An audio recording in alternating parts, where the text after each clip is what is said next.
They had the Royal Proclamation of 1763 with the Native Americans. It gave the Native Americans everything from Appalachian Mountains to the Mississippi, which meant that they couldn't exploit that land. But in the meantime, the agriculture practices that they were using in Virginia and North Carolina had wrecked the soil. Maryland had wrecked the soil. So the southern colonies, which were the big cash crop colonies, were no longer productive.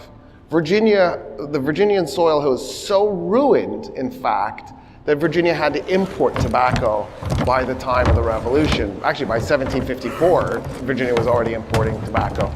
So the English were no longer making money off the southern colonies, not the way they wanted to. What they realized in 1781 was if they surrendered to us, effectively the British Empire cut itself in half by land, not population, right? But in terms of square kilometers, they basically chopped the British Empire in half. It freed the British Empire to become the good guy in people's minds. They would do things like pursue the abolition of slavery.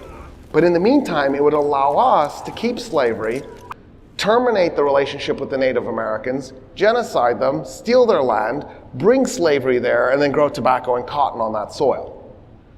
The surrender treaty that the British signed with us, the Treaty of Paris, 1783, specifically allowed the British to stay economically in the United States.